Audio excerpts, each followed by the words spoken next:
قرآن فہمی ہمیشہ اجتماعی تناظر میں کی جاتی ہے، پورے قرآن کو مسانی بنا کر کیا جاتا ہے، بالخصوص جب آپ عقائد کا استدلال کر رہے ہوں تو جب تک تمام آیتیں عقائد کے حوالے سے آپ کے ذہن میں نہیں ہوں گی تو یقیناً آپ کا نتیجہ درست نہیں نکل سکتا۔ جیسے اللہ رب العزت نے قرآن میں ارشاد فرمایا لا نفرق بین احد من رسلی، ہم ان رسولوں کے درمیان کوئی تفریق نہیں کرتے، کوئی فرق نہیں رکھتے ہیں۔ لیکن دوسری جگہ وہی اللہ رب العزت اپنے کلام میں ارشاد فرماتا ہے فضلنا بعضهم علی بعض، ان رسولوں میں سے ہم نے ایک کو ایک پر فضیلت عطا فرمائی ہے، ایک سے بڑھ کر ایک رسول ہیں، یعنی کسی کے پاس کوئی فضیلت، کسی کے پاس کوئی فضیلت۔ اب یہ بظاہر دو آیتیں آپس میں ٹکرا رہی ہیں، کیا وجہ ہے؟ تو آئیے سمجھتے ہیں مفتی صاحب سے اور دیکھتے ہیں مفتی صاحب کس طرح اس آیت کو حل کرتے ہیں۔ پروگرام کو آگے چلانے سے قبل میں آپ سے عرض کرتا چلوں، انشاءاللہ بہت جلد ہماری کلاس شروع ہونے والی ہے، قرآن سیکھیں بد مذہبیت سے بچیں، یہ ہماری اس کلاس کا ٹائٹل ہے، عنوان ہے۔ آپ اگر قرآن کو صحیح سمجھنا چاہتے ہیں، سیکھنا چاہتے ہیں تو آئیے ہمارے اس کورس کو ضرور جوائن کیجیے۔ آج جو مسئلہ ڈسکس کرنا ہے وہ نزاکت پر مبنی بھی ہے۔ ایک صاحب کی ویڈیو میں دیکھ رہا تھا، نام نبی نہیں لیتے ہیں ان کا، تو وہ بیان کر رہے تھے کہ جو ہمارے ہاں بحثیں ہوتی ہیں نا، فلاں نبی رسول افضل ہیں، فلاں مفضول ہیں، الگ الگ ان کے کمالات ہیں، معجزات ہیں، یہ جب بیان کیا جاتا ہے تو وہ کہتے ہیں جناب یہ بحثیں بدعت بن جاتی ہیں، اور حوالہ وہ پیش کرتے ہیں لا نفرق بین احد من رسلی، اللہ فرماتے ہیں ان میں کوئی فرق نہیں کیا ہم نے رسولوں میں، سب برابر ہیں۔ تو اس آیت سے استدلال کر کے کہتے ہیں کہ جناب یہ افضل مفضول کی بحثیں یہ ساری بدعت بن جاتی ہیں، لہذا غلط ہے۔ تو اب سیکھنا چاہتے ہیں کہ اس آیت کا کیا یہی معنی بنتا ہے؟ دیکھیں، حقیقت یہ ہے کہ انبیاء کرام علیہم الصلوۃ والسلام کے درمیان فضیلت اور افضلیت کی بحثیں کچھ تو بدعت ہم نے بنائی ہوئی ہیں، اچھا، یہ ایک الگ موضوع ہے۔ صحیح۔ لیکن قرآن پاک کی اس آیت سے یہ استدلال کرنا کہ اللہ تعالیٰ نے فرمایا لا نفرق بین احد من رسلی، اس کا یہ مطلب ہے کہ تمام نبیوں کو ایک برابر، ان میں سے کسی کو کوئی فضیلت میں افضل کہنا یہ جائز ہی نہیں ہے، یہ بالکل نتیجہ غلط ہے۔ اچھا، اس آیت کا اس سے کوئی تعلق بہرحال نہیں بنتا ہے، صحیح۔ یہ تو الگ چیزیں ہیں جس کو مکس کر دیا گیا۔ لیکن یہ جو بات بیان کی جا رہی ہے استدلال تو ان کا بھی کچھ سمجھ میں آ رہا ہے نا کہ اللہ فرما رہا ہے کوئی فرق نہیں ہے ان رسولوں میں، تو اب کیسے فرق ہے کیسے نہیں ہے وہ تھوڑا تفصیل بتائیے۔ دیکھیں، آیت کو حل کرنا ہے تو obviously وہ آیت کس مقام پر کہی گئی ہے، سچویشن اس وقت کیا تھی، اہل کتاب کیا کر رہے تھے، کس بات کے جواب میں دی گئی۔ صحیح۔ پھر دوسرے مقامات میں جہاں اللہ نے فضیلتیں بیان کی ہیں، جیسے تلک الرسل فضلنا بعضهم علی بعض منهم من کلم اللہ ورفع بعض، وہاں وہ کیا سچویشن ہے۔ صحیح۔ قرآن حل کرنے میں سچویشن جسے کہتے ہیں وجہ تنزیل کا پتہ ہونا ضروری ہے، اس کو قرآن خود متعین کرتا ہے۔ اہل کتاب اللہ کے رسول پاک علیہ السلام کے مقابلے میں پچھلی آسمانی کتابوں کا علم بھی ان کو تھا، باوجود اس کے وہ اللہ کے نبی کی ایمان نہ لانے کی ضد پر آئے، اپنی پچھلی آسمانی کتابوں میں تحریفیں بھی انہوں نے کرنا شروع کی، نشانیاں چھپانا شروع کر دی، ہر ایک بات کو قرآن نے ذکر کیا، بلکہ وہ اتنے بے باک ہو گئے تھے کہ اللہ کا نام لے کر جھوٹ بولنے کے اوپر بھی بالکل آرام سے تل گئے، اور ان کے جھوٹوں کو بھی قرآن پاک نے ذکر کیا۔ صحیح۔ مثال کے طور پر اہل کتاب کہنا شروع ہو گیا کہ یہ چاہے رسول ہونے کا دعویٰ کر رہے ہیں، لیکن اللہ نے ہم سے وعدہ لیا ہوا ہے کہ اب ہم نے کسی نئے رسول کو اس وقت تک نہیں ماننا جب تک وہ رسول کو ایسا معجزہ پیش نہ کریں کہ قربانی بھی ہو اور آگ بھی ہو، آگ قربانی بھی لے جائے، تب تک ہم نہیں مان سکتے۔ اچھا، سوال یہ ہے کہ یہ وعدہ اللہ نے ان سے کب لیا تھا؟ جی، کہیں بھی وعدہ ایسا، لیکن انہوں نے جھوٹ بول دیا۔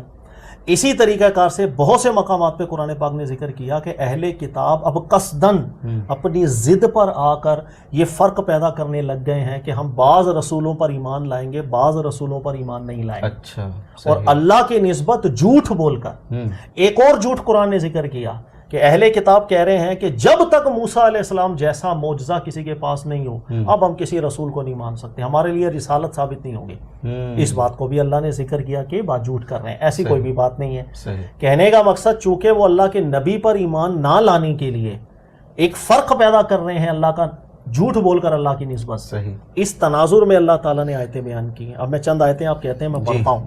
مثال کے طور پر اللہ نے بیان کیا سورہ بقرہ میں، اب پوری آیت ہی آپ کو بتا دے گی کہ ایکچولی اس آیت کا مطلب کیا ہے۔ اللہ فرما رہے ہیں قولو، تم سب یہ بات کہو، مسلمانوں سے خطاب ہے، آمنا باللہ وما انزل الینا وما انزل الی ابراہیم، کہ ہم ایمان لائے اس کتاب پر جو ہم پر نازل ہو رہا ہے، جو ابراہیم پر نازل ہوا، جو اسماعیل علیہ السلام پر نازل ہوا، و اسحاق و یعقوب والاسباط وما اوتی موسیٰ و عیسیٰ وما اوتی النبیون من ربہم، جو اسحاق علیہ السلام پر، یعقوب علیہ السلام پر، موسیٰ علیہ السلام پر، عیسیٰ علیہ السلام پر اور سارے نبیوں پر نازل ہوا۔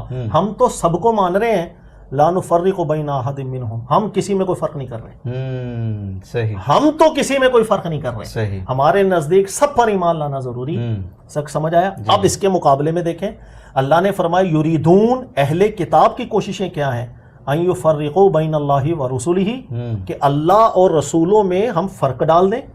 فرق کیسے ڈالیں؟ وَيَقُولُونَ نُؤْمِنُ بِبَعْضٍ وَنَكْفُرُ بِبَعْضٍ، کہ کچھ پر تو ایمان لے ہیں لیکن کچھ پر ایمان ہی نہ لائیں، اچھا، ایمان نہ لا کر ہم رسولوں میں فرق تفریق ڈالیں کر دیں گے، تو ان کی تفریق تھی ایمان نہ لا کر۔ صحیح، اسی چیز کو اللہ نے قرآن میں ذکر کیا کہ ایک سچا مومن کبھی بھی نبیوں میں تفریق نہیں کرتا بحیثیت صحیح، ایمان کے۔ صحیح، تو یہ آیت کا تناظر ایمان ہے، اس آیت کو یہاں سے ہٹا کے کہیں اور نہ لے کے جائیں، صحیح، یہ ظلم ہوتا ہے، یہ قرآن کی تحریف ہوتی ہے۔ صحیح، ایمان لانے کی حیثیت میں تمام نبی برابر ہیں، تمام رسول برابر ہیں، کسی ایک رسول پر بھی ایمانی حیثیت میں فرق کرنا جانتے بوجھتے ہوئے، نبوت کو سمجھتے ہوئے، یہ بالکل ایسا ہے جیسے سب نبیوں کا انکار کر دیا۔ صحیح، یعنی اس آیت کو لے کر ہم اطلاق کے اندر رکھیں اور تفریق ہر جگہ پر شامل کرتے جائیں تو غلط ہو جائے گا۔ صرف یہاں پر یہ بیان کیا جا رہا ہے کہ ایمان لانے میں اللہ نے کوئی فرق نہیں رکھا ہے، تم بھی فرق نہ رکھو۔ بالکل یہاں ایمان کی بات۔ چلیں ٹھیک ہے، یہ بات تو چلیں یہاں پر کلیئر ہو گئی ہے۔ اچھا اب دوسری طرف آ جاتے ہیں، فضلنا بعضهم علی بعض، وہاں پر بھی تو اللہ فرمایا تلک الرسل، یہ رسول ہے، ہم نے کسی کو یہ فضیلت دی، کسی کو یہ فضیلت دی، تو اس طریقے سے فرق تو ہو رہا ہے نا ان میں، تو ان میں اس آیت کا معنی کیا بنے گا؟ اس آیت کا جو مطلب ہے ابھی میں نے ذکر کیا تو ایمان کی حیثیت میں ہے کہ ایمان لانے میں تمام نبی تمام رسول برابر ہیں۔ صحیح، اب اللہ تعالیٰ کے جو بھی بندے آئے ہیں، جو بھی رسول آئے ہیں، اللہ نے ایک سے بڑھ کر ایک کو نوازا ہے۔ ٹھیک ہے، کسی کو ان کے حالات کے تناظر میں کوئی الگ چیز دی، کوئی الگ معجزہ دیا، کوئی الگ حیثیت کے اندر کتاب دی، کسی کو الگ حیثیت میں، تو سر یہ فضیلتیں رہی ہیں، اسے جزئی فضیلت کہتے ہیں۔ صحیح، اس کی مثال آپ یوں سمجھیے گا، اللہ تعالیٰ نے قرآن میں خود فرمایا وَكَلَّمَ اللَّهُ مُوسَىٰ تَكْلِيمًا، اللہ نے جس انداز میں موسیٰ علیہ السلام سے کلام کیا، تکلیمہ صفت کے ساتھ اور اس کو موقع کر دیا، ایسا کلام کسی اور کے ساتھ نہیں ہوا، یہ خاصہ ہے جس کو قرآن نے ذکر کیا۔ نمبر دو، حضرت موسیٰ علیہ السلام کو جو کتاب دی اور اس کتاب کو جو حیثیت دی، اس کے بعد عیسیٰ علیہ السلام تک وہ حیثیت کسی اور کو نہیں ملی، کیونکہ اللہ نے ذکر کیا کہ تورات اس کو امام کی حیثیت دیا گیا، اس کو فرقان کی حیثیت دی گئی، ہدایت کی حیثیت دی گئی، تمام دنیا کے لوگوں کی، تمام انسانیت کے لیے ہدایت کی حیثیت دے دی گئی، اور وہ ایسی مرکزی کتاب تھی کہ باقی ہر چیز اس کے اوپر لوٹتی تھی، مہیمن کی صفت والا ایک درجہ تھا۔ تو کہنے کا مقصد یہ جزئی فضیلتیں ہوتی ہیں۔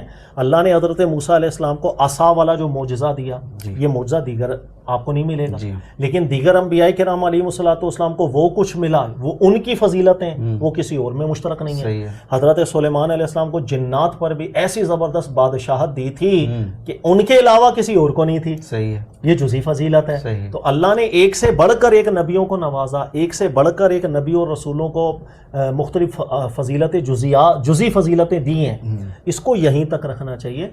ہمارے عام طور پہ جس کو میں کہہ رہا تھا بدعت بن جاتا ہے، جی ہاں، وہ دو حیثیتوں میں بنتا ہے۔ اچھا، ایک حیثیت یہ ہے کہ جب ہم نبیوں میں فضیلت افضل مفضول کر رہے ہوں اور دیگر انبیاء کا ذکر اس حیثیت میں کریں کہ وہ کمتر سے لگنے لگ جائیں، یہ بدعت بن جاتا ہے۔ سر اللہ کے نبیوں اور اللہ کے رسولوں کی حیثیت کبھی بھی کم تری کی طرف آپ کو نہ لے کے جائے، یہ انداز آپ کا بالکل نہیں ہونا چاہیے۔ یہی وجہ ہے، آپ کو وہ بخاری کی روایت سمجھ میں آئے گی کہ دو شخصوں میں بحث ہو گئی تھی، ایک یہودی تھا، ایک جگہ مسلمان۔ موسیٰ علیہ السلام افضل ہیں، نبی علیہ السلام کرتے کراتے تھپڑ مار دیا، ایسے ہی وہ کیس لے کے نبی علیہ السلام کی بارگاہ میں آ گیا تو اللہ کے رسول پاک علیہ السلام نے بھی ذکر فرمایا تھا لا تفضلونی بین الانبیاء، اس طرح کی فضیلت نہ دیا کرو کہ جو آپ کو دوسرے کی قدر گرانا شروع کر دیں یا کم تری کی طرف لے جائے۔ تو ہمارے ہاں یہ انداز کئی دفعہ ہوتا ہے کہ اللہ تعالیٰ نے ان کو یہ دیا، ان کو یہ دیا، لیکن یہ کچھ بھی نہیں جو یہاں دیا گیا، ان کے سامنے سب بالکل نو، اس تقابل اس طرح نہیں کیا جاتا، بلکہ ہمیشہ یوں کہا جاتا ہے اللہ نے اپنے تمام نبیوں کو ایک سے بڑھ کر ایک فضیلتیں دی ہیں اور ہر ایک کی ایسی اعلیٰ شانیں دی ہیں کہ سبحان اللہ، اس کو فضیلت جزئی کے طور پر ہی بیان کرنا چاہیے۔ اچھا، آپ بالکل صحیح فرما رہے ہیں۔ اب جیسے ہمارے یہاں پاکستان ہندوستان میں جب معراج کا مہینہ آتا ہے رجب کے حوالے سے، تو وہاں پر یوں بیان کیا جاتا ہے کہ جناب دیکھو، ایک طرف موسیٰ علیہ السلام نے اللہ سے فرمائش کی تھی، اللہ میں تیرے کو دیکھنا چاہتا ہوں، اللہ تعالیٰ نے فرمایا لن ترانی، موسیٰ تو مجھے ہرگز نہیں دیکھ سکتا، لیکن ایک طرف ہمارے نبی علیہ الصلوۃ والسلام تشریف فرما گئے، آرام فرمائے، اللہ سے عرض بھی نہیں کی اور اللہ اپنے دیدار کے لیے لے گیا، تو وہ اس طریقے سے بیان کر رہے ہوتے ہیں. تو یہ طریقہ کار کیسے؟ بالکل، میں نے اس لیے ذکر کیا یہ طریقہ کار بدعت بن جاتا ہے. ہر وہ طریقہ جس میں انبیاء کا ایسا تقابل کریں کہ آپ دوسرے نبی کی ایک کم تری کی طرف بات نہیں، بالکل غلط. سر یہ مختلف انداز ہیں جیسے آپ نے ذکر کیا. نمبر 2، اللہ موسیٰ علیہ السلام سے فرمائے فخلا نعلیک، آپ نالین اتار کر آئیں. رسول اللہ سے فرمائے نالین سمیت آ جائیں. سر اب تو یہ باتیں ثابت نہیں ہو تو سیدھی سیدھی بدعت، سیدھا بدعت. اللہ کے نبیوں کا ذکر اس انداز میں نہیں ہوتا. تلک الرسل فضلنا بعضهم علی بعض، ایک سے بڑھ کر ایک فضیلتیں اللہ نے سب کو دی. اسی بات کی طرف رسول پاک علیہ السلام ذکر کرتے ہیں کہ ہماری بھی جس وقت بروز محشر آنکھ کھلے گی نا، دیکھیں گے موسیٰ کھڑے ہوں گے وہاں پر، وہ پکڑے ہوئے عرش کو. ویسے سر میں آپ کو یہاں پر روکنا چاہتا ہوں سر. یقین جانیے اس ماحول میں کہ جب یہودی، عیسائی، مشرکین مخالفت پر کھڑے ہوئے گئے اور ایک مسلمان غلط قدم اٹھاتے ہوئے اپنے نبی کی فضیلت بیان کر رہا ہے، ایسے ماحول میں بھی حق پر فیصلہ کرنا کہ نہیں موسیٰ علیہ السلام کی اس طرح فضیلت بیان نہ کرو کہ وہ ڈیگریڈ ہو رہے ہوں، ام حالہ جا رہے ہوں. ایسے ماحول میں حق پر فیصلہ کرنا اور کہنا کہ جب ہماری آنکھ کھلے گی ہم دیکھیں گے موسیٰ علیہ السلام ہم سے پہلے کھڑے ہوں گے، کمال نہیں ہے سر؟ سبحان اللہ، کمال درجے کی بات ہے. اسی چیز کی احتیاط ہمیں کرنی چاہیے. ہر نبی اور رسول کا ذکر اعلیٰ سے اعلیٰ کرنا چاہیے. یہ اصول آپ نے بڑا بہترین بتا دیا. ذہن میں ایک چیز بیٹھ بھی گئی، مزہ آ رہا ہے، لطف آ رہا ہے. جس طریقے سے موسیٰ علیہ السلام کے بارے میں قرآن پاک میں آتا ہے فَانْفَجَرَتْ مِنْهُ اثْنَتَا عَشْرَةَ عَيْنًا، انہوں نے عصا مارا، 12 چشمے جاری ہو گئے. اب یہاں پر کہا جاتا ہے مطلب عادت چونکہ وہ غلط پڑ گئی ہے تقابل کروانے کی، اور ایسے ہی لگتا ہے کہ دیگر انبیاء کو ڈیگریڈ کریں گے تو ہمارے نبی کی شان ثابت ہوگی، ایسے ہی لگ رہا ہے. جس طرح عام مزاج یہ بن گیا کہ جناب اللہ کی قدرتوں کے بس ہٹا دو ہمارے نبی کی شان ظاہر ہو جائے گی. کہتے ہیں جناب دیکھو موسیٰ علیہ السلام نے عصا مارا، 12 چشمے جاری ہو گئے. کہاں مارا؟ زمین پر. بھائی زمین میں پانی ہوتا ہے، وہاں سے پانی نکلا. لیکن ہمارے نبی کی شان موسیٰ علیہ السلام سے بھی اعلیٰ ہے. کیا کہ نبی علیہ الصلوۃ والسلام نے اپنی انگشت مبارک سے پانی نکال دیا، انگلیوں سے پانی نکلتا نہیں. تو ان کا معجزہ اعلیٰ افضل ہے، ان کا معجزہ کم تر ہے. اس طریقے سے بھی ہمارے بیان میں نے آپ سے عرض کیا یہ رویہ ہمارے یہاں مقررین حضرات کا ہے. یہ طریقہ اچھا نہیں ہے. صحیح، یہ بالکل اچھا طریقہ کار نہیں. اور یہ اس کو میں نے بدعت آپ کو کہا. صرف یہ نہیں، بہت سے علماء کرام ذکر کرتے ہیں کہ ایسا نہیں ہونا چاہیے. اور بالا مجھے تو ذہن میں آ رہا ہے کہ یہ تو دور ہے. ابھی آپ ایک واقعہ سنا رہے ہیں، میں آپ سے وہی ذکر کرنا چاہ رہا تھا کہ انبیاء تو دور رہے سر، وہ تو حالات ہی خراب ہو گئے. ولیوں سے متعلق بھی یہ بات ہے. بالکل میرے ذہن میں بھی یہی آ گیا ابھی کہ ایک تقریر دماغ میں آ گئی. وہ تقریر مولانا صاحب اسی طرح کر رہے تھے کہ عیسیٰ علیہ السلام مردہ زندہ کرتے، فرماتے تھے اللہ کے حکم سے اٹھ. لیکن شیخ عبد القادر جیلانی فرما رہے تھے تو ڈائریکٹ میرے حکم سے. یہ انا للہ و انا الیہ. دیکھیں اللہ کے رسول پاک علیہ الصلوۃ والسلام، بخاری کی حدیث ہے، حضرت یونس علیہ الصلوۃ والسلام اللہ کے رسول ہیں، اللہ کے رسول ہیں. لیکن قرآن پاک ذکر کرتا ہے کہ جب آپ کو رسالت دی گئی تھی لیکن قوم میں ابھی آپ کو ارسال نہیں کیا گیا تھا. اس سے پیچھے حضرت یونس علیہ السلام نے ایک اجتہاد کیا تھا کہ شاید اللہ تعالیٰ یہ ذمہ داری کسی اور کو دے دیں، اور آپ چلے گئے تھے. قوم کو دیکھ کے، ان کی حالت کو دیکھ کے غضبناک ہو کے چلے گئے. لیکن ایک معاملہ تھا جس پر وہ صبر نہیں رکھ سکے. اس کے باوجود چونکہ اللہ نے معاف کر دیا، رسول پاک علیہ السلام نے ارشاد فرمایا تم میں سے کوئی بھی یونس علیہ الصلوۃ والسلام سے بھی مقابلہ کر کے یہ مت کہنا کہ ہمارے نبیوں سے افضل. تقابل یہ چیز نہیں کرنا سر، نبیوں میں تقابل نہیں چھیڑنا. نبی ایک سے بڑھ کر ایک سے بڑھ کر ایک شان. قرآن پڑھ کے دیکھیں سر، ابراہیم علیہ السلام کی سیرت جو اللہ نے ذکر کی ہے. سر کمال بات بتاؤں، رسول پاک علیہ السلام ساری دنیا سے فرماتے ہیں فَاتَّبِعُونِی، مجھے فالو کرو. اللہ اسی رسول کو فرماتے ہیں فَاتَّبِعُوا مِلَّتَ ابراہیم. ہمارے لیے بھی حکم ہے بہرحال یہ، لیکن ملت ابراہیمی کو آپ نے فالو کرنا. میں نے اس لیے کہا کہ رسول اللہ کے نبی ایک سے بڑھ کر ایک ہوتے ہیں. ہمیشہ نبی اور رسولوں کا ذکر اسی انداز کے اندر ہو کہ ایک باغ ہے، اس کے پھول ہیں، ایک سے بڑھ کر ایک کی خوشبو ہے. کبھی بھی تقابل کے جہت کے اندر ذکر مت کیجیے گا، اس میں کسر شان ہو جاتی ہے. اس میں نبیوں کا ہم نہیں خیال کر پاتے، اور لوگ پھر خاص طور پر مقررین حضرات اس نہج پہ چلے جاتے ہیں الامان والا فیس. سر ماحول اب چونکہ ایسا بن گیا ہے، باتیں تو بہت اچھی لگ رہی ہیں، سمجھ میں بھی آ رہی ہیں، اصول جو آپ نے بیان کر دیا. اب جو ہمارے یہاں مقررین کی عادت بن گئی ہے، اور پھر اس مسلک کے جو بڑے ہوتے ہیں وہ بھی کوئی ایسا قدم نہیں اٹھاتے کہ جناب اس کو روک تھام کچھ کریں. سر اس ماحول میں بندہ کیا کرے؟ خاموشی اختیار کرے، سوشل میڈیا پر کوئی اپنی آواز اٹھائے، کیا کیا جائے؟ دیکھیں ہم سمجھا سکتے ہیں، اس سے زیادہ کیا کر سکتے ہیں؟ اس کے علاوہ ہمارے پاس کوئی ہے نہیں کہ ہم کیا کر سکیں. ہر انسان اس کے جو احاطہ ہے، جتنی اس کے پاس استطاعت ہے، جتنی اس کے پاس طاقت ہے، وہ اس کے دائرے کے اندر ہی رہ سکتا ہے. اللہ نے آپ کو بولنے کی صلاحیت دی ہے، اپنی زبان کو استعمال کریں. کسی کو لکھنے کی طاقت دی ہے، لکھنے کو استعمال کریں.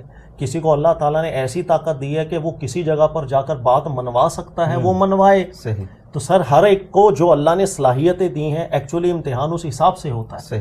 قرآن پاک میں سورہ ہود میں اللہ نے ذکر کیا کہ پچھلی اقوام گر گئیں، زوال میں چلی گئیں، تباہ ہو گئی. وجہ کیا تھی؟ ان کے سامنے فساد ہو رہا ہوتا تھا، وہ روکتے ہی نہیں تھے. اللہ نے فرمایا گریں گے.